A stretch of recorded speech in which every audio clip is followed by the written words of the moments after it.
Can you do me 100? So if this was a long drive competition, what would you do?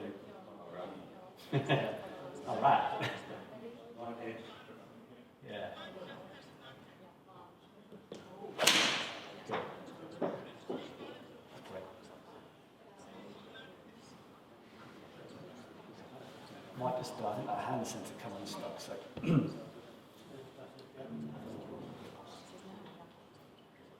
Just give me one more, I mean literally, long drive for me.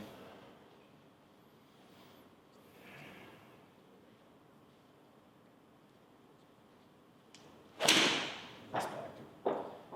Tape losing a bit of its stickiness, that's okay. That's good.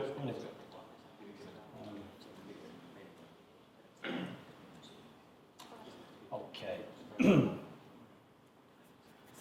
My computer's going very slow because it's doing multiple things at the moment.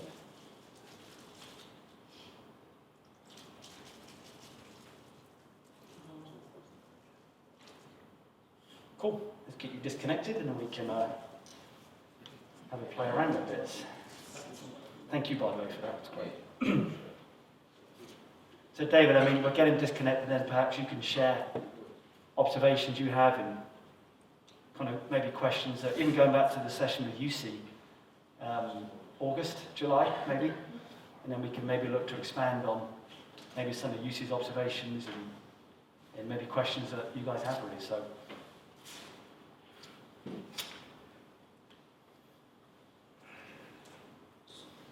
you want me to give my opinion on what, or not opinion, or what we have been trying to achieve? You're the important one, not me, David, so. Okay, so. Thank you, let me disconnect that. If this were, say, it's just the three of us, and we're at your club, and we're here to say, hey Dave, what's happening, and how can we help you, and what do you see, and what questions do you have, and yeah, I can explain as well. Yes, please. If I was a small little thing that you do is what I thought it is, it's quite a small waist kind of player, small waist. The kind of narrow frame of discussion. Narrow frame, so. But big can help her body, you know. No. Big in spirit. Yeah. That's far more valuable, big in spirit. What we identified is that. I am listening, David, by the way, so I'm just looking, so. So if you're in college for 4 years, which makes it quite difficult to actually keep him on his track what we do. But what we tried to get was very flat, kind of a lot of hip sway in the backswing with very flat hip turn, which translated into also pretty level shoulder turn. So it was all a little sort of shifty and open and off the wall quite a lot. Okay. Carry the club. His right arm then used to carry the club. It used to drift quite a long way behind him. It used to kind of drift a long way behind him. So what did we do? We kind of improved his foot positions, his feet positions, and trying to get him into a posture that will allow him to turn deeper. Create sort of deeper angles in the hip turn, much more hip turn. Yeah. Shoulders also, so that the club automatically, without him having to manipulate it that much, the club gets carried a little more this way, with the right arm working a little more in front of him instead of behind. Okay, so that's kind of what's been done, what we've been trying to work on the, especially the last year, I would think. So depth in turns, much more turn, stay on top of the ball. Used to have, a lot of curvature, the impact, hips out forward, kind of spine angle behind it, path out to the right, trying to shut it all the time. Okay. Hillary, you can explain your piece now. Completely different to mine. I can give you guys 2 minutes if you wish and just go for it. No, that was pretty much it. Okay. Just try to, with all the simplicity, it's getting steeper angles, as you'd like to get more movement downwards. Yeah, I'm in steeper angles going back, so I'm able to like use the ground a little bit more going forward as well. Like it was going a little this way, it's hard for there to, generate speed with the right angle. So Yeah. That's pretty much it. And obviously try to keep the golf club in a nice place, going back and forth. Okay, happy just to then discuss. I know you're slightly time sensitive today. You've got to get back to base, so we can remove that in 1 second. We can remove that one and put in that one.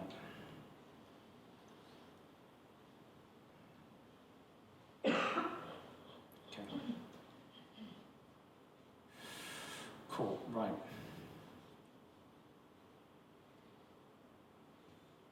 I think a lot of it, sorry, I was getting distracted by my own thinking then. I think what's great about what you do, going back to kind of David and really almost the start of yesterday's really discussion is a group really. We kind of took the approach, there's normally something somewhere, kind of not many things in many places. No, certainly as a player, rightly so, I've yet to meet any player that goes, I just want to do that. They're normally good at saying, well, my feet do this, and my pelvis does that, and my cup does this, and the flight's like this, because rightly so, the feedback systems that they have will report back many observations. Ball flight, distance, maybe pain, movements, trackman, that kind of stuff. So almost an assumption can be, I've got 5 or 6 things I need to improve here. Kind of like we said yesterday, the reality is there's normally something somewhere that creates multiple responses. So the reality, the more realistic approach is, hey, to get better, all these things over here, we've got to get better at that one thing over here. And that really is the more realistic way of looking at movement. There's normally an imbalance, not imbalances. So there's a priority, not priorities. And I think what I love, the accuracy there in a great way. I can only support that, David, and reinforce what you said. I love that. You kind of look at that and go, everything David said, everything you observe, absolutely yes. The bigger question then becomes, why are you moving this way? Is there something somewhere that's really absolutely providing the feedback that David sees on camera and what you rightly saw back in the summer in why you get the feedback you get? A lot of it goes back to me too, just that the reduced control currently you may have through those shoulder blades at the back. But again, young lad, tall lad, how old are you now? 723. Yeah, that kind of age in life where, okay, you'll find many, it's actually quite unusual still to find it. Maybe by 23 you'd like to have it. Really, really good kind of scap awareness, scap control. The idea again of connection, like we discussed yesterday at length for the coaches. I know Henrique was breaking his arm yesterday, so he's a good reason why he didn't come. But connection really is how well those shoulder blades kind of hold those arms onto that kind of thorax and rib cage there. I think a lot of what you do in a great way is almost like, again, the brain's doing before it does. The idea that the brain will map and code movement, perceive movement, based on what it knows, not sure about that, an expectation again. So it'll find ways of moving around problems, which is the reality of human movement. I think a lot of what you do is almost, how do I move through here to A, avoid really putting demand on these things, and B, secondly, these things have probably gone, nah, I'll find a way of moving around that. And you're absolutely right in what you say, that I think a lot of what we do as far as really how we kind of control that rib cage and keep that rib cage down in backswing. Let me just slightly press pause on my own thinking for 2 seconds and actually look at it. Yeah, blindly using the arrow there as a reference for you, David. That as they rotate, I know we're slightly time sensitive there, otherwise I would have had him play with this in real time. The idea of keeping it very non-demanding for the brain. How you play, can you point the arrow down at 2 o'clock? Oh, okay. That's a much more precise way of moving his hand, way to keep the rib cage down, avoid the ribs expanding. It's way too demanding on the brain. It's unusual and really, really advanced, very established. You mentioned 2 players there to be off camera. I could show you those 2. And it's really unusual to find very, very good movers at any time through the backswing. The green arrow goes beyond, say, 9 o'clock. it points upwards. As far as how much, as David rightly sees you move that way. Now, really what helps avoid that movement, and really what helps prevent that movement, is that wonderful control of those shoulder blades at the back. And all those areas that also connect in. So, for Mate, those serratus, lower traps, multifidus, the intercostals, all those gives that rib cage that wonderful kind of support. How is the radial deviation in the hands? It shows a little bit restriction. Okay, fantastic. The idea is that kind of, it's a bit like, it's the upper limb version of the lower limb. Is it hip and shoulder? Is it hip or the ankle? It's like upper limb. Is it wrist and the shoulder? Which it's normally a bit of both. So there may be a reluctance to move well through the wrist because the shoulder doesn't provide the control to let the wrist move that way, or vice versa. The lack of control is then created an adaptation on the wrist. We actually worked a bit on that because the inches came from a very late wrist set. Yeah. Which tended to even lift this even more. Massively. So we're working a lot on Do you look at the evolution of these movements? trying to go this way instead of that way. It's kind of a slope. Yeah, it's very challenging, David, to have that lovely kind of lateral rotation, that external rotation, as it's called more involved, through that initial movement. To move that way puts a lot of demand on those shoulder blades in that shoulder area then. So I feel like I don't like doing that. I'll kind of move that way because we then get more dominant around, for deltoids, upper traps, all the big superficial muscles on that shoulder. I would look at this in a much more kind of playful approach. I think a lot of what, and he's very good by the way, a very good mover. This is, if we went through the good things you do, it'd be a lot bigger than the things you can improve today. So very cool stuff there. The lack of control around those shoulder blades that hold that rib cage wonderfully controlled, he's just found a way of moving around it. Even, can I just get you to, again, this is a bit crude, but it's a way of showing you this. Mate will do it obviously a lot more precisely. Just face the net for me.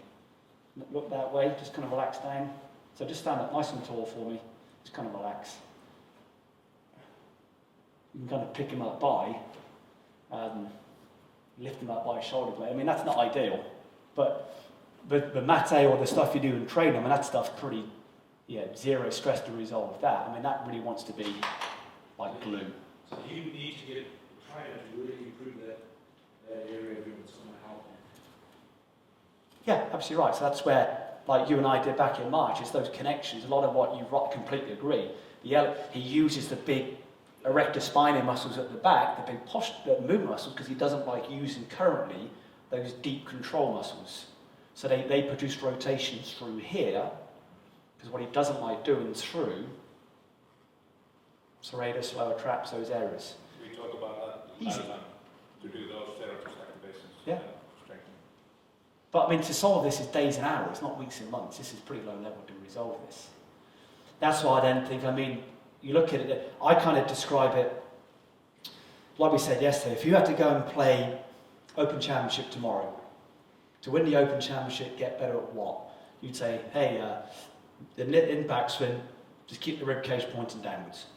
Completely, absolutely right. A lot of this, which is what pulls the pelvis quite level, pulls the pelvis, absolutely right, completely agree.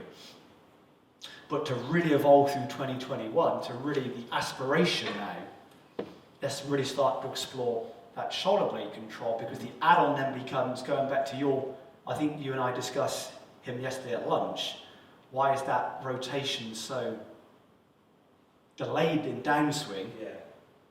You look at it through here then. Rotation goes into negative. In relation to his previous segment is negative. Yeah, absolutely right. So I'll start drawing some connections for you. Just put the... I think it's because it lifts it so much, you can't turn it. You have to drop it first and then start turning. Look at those 3 arrows on the screen. So, excuse me. The red arrow being the pelvis rotation, the green arrow being the rib cage, the yellow being the head. We find an impact. If you said, look, in a one of those kind of idealistic views, you'd really want the green and yellow arrow pointing at the red one, all completely aligned at impact. The idea of the spine not being held in these torsion positions, which is why you look at it then for you, David, probably more this way.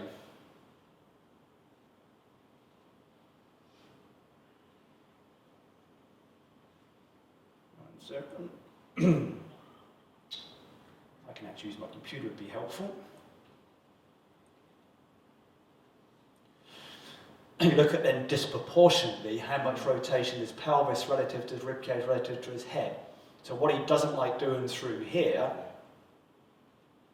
I'll simply do it through neck in or head and ribcage in this case, head and pelvis. I would really say, for me, you have a priority, really one thing to kind of look at with the guys over this winter, being so much more aware of how controlled. I'll give you an example, really how the good ones look. And the neck is restricted now. Is it? Yeah. Yeah, there's a neck restriction, right? Yeah. Yeah, but that's coming. Yeah, I mean, brilliant. I mean, not brilliant, but great. So you look at it. If we haven't got that, goes back to what we said a few times. I hope the last few days that the neck's probably the most important part on how we rotate. Which is, I'm not pleased to hear that, but I'm kind of pleased that you've shared that feedback. That if we have lost the ability to rotate that rib cage beneath the neck, which is kind of essentially that movement, just with a different segment, we'll find ways of moving around it once more.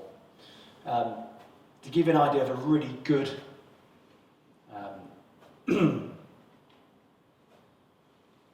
really good scap control, really, what, again, aspiration could we have?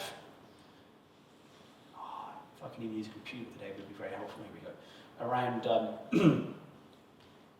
just the best scap spine control. So bearing in mind I can lift him up by a shoulder blade. This guy got to world #1 as an amateur recently, he's a good player. Just let this kind of wind on 10 seconds. You'll see what a really good set of shoulder blades look like in a second.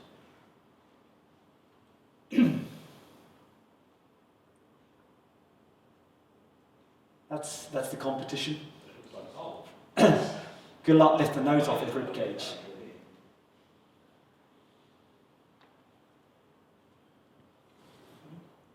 But I think you are the personality I'll probably do this. You're clearly a really smart kid and clearly, okay, look at this stuff. And I think with you, we just get slightly better control of those shoulder blades. You will absolutely fly. Absolutely fly. Oh, you're good. I'm good to hear that. But I think he's the kind of guy, a bit like Willett, okay, let's not dick around, let's get it done in a nice way. But that's where these guys are at now. I mean, just the most wonderful control at the back. And this guy's an amateur. It was world #1 recently, yeah. You may have just done What is that, England golf? No, it's not England. It's another nation. And but just, that's almost the aspiration. Wow, how good are these guys these days? Well, that's pretty impressive compared to that. But again, with good training, yeah, it's zero stress. So I think what he's done so well is find multiple ways of avoid using those shoulder blades, which is probably why it gets a bit level, a bit flat. Probably gets a bit that way then in transition. That's your response because you know you're very good at golf. The club likes to move that way, so the GPS gets involved. It kind of works and kind of hard to rotate from there, so I use my neck. So I think you've got to look at it sometimes what it really is. He's just a little bit wobbly in his shoulder blades, really, is the accurate approach. So I think really good scap control. I'll be curious then, okay, that can sit down more, that can rotate more. Then I think it'd be very impressive. He's very, very good at what he does. So just, I mean, it keeps coming back to, I actually got asked a question by a guy at lunchtime, like, what do you look for in movement? I said, how they stand, how they walk, how they jump, how they throw. That's it, really. So in this case, it'd be how he stands, but apart from that, excellent. Thank you very much. Happy with that? Let's get you to oh, you're good to go. Good luck in the army. Good luck. Hey, clap in. Are the Finns on our side still? I think they are, aren't they? In the army. Sorry? Are the Finns on the English side still? I think they still are, so. We had a conflict with you guys. Did we? We had a conflict. What happened? Or You lost. you can't win them all, can you? No. Even Manchester United lose occasionally. What do they say? Let even a broken watch is cracked twice a day, Matty. Far away. Okay, thank you. So let's get our next, the big dog apparently. Where's he gone? This guy gives it a whack. Yeah, I mean, he gives it a hit, yeah. I mean, it'd be nice in some ways. I mean, just to let's relate this back to what we discussed this morning. So let's make it really not just a romantic approach. Let's see what guys really do. I mean, The real deal. yeah. And one of the guys asked the question earlier: has anyone ever done it well? No. So there's always. It's like I was saying about Usain Bolt. You know, we're kind of 9.58 or 9.56, or whatever it is. The aspiration now is how do we get to 9.4 something in sprinting? So there's always these little kind of adjustments we can make so to really get you. And it will be that way, I think, on the PGA Tour soon. That is it 117 is kind of the kind of driver speed. It'll be 120 something very soon is kind of just average. So it'll be to compete on the PGA Tour is 120 something.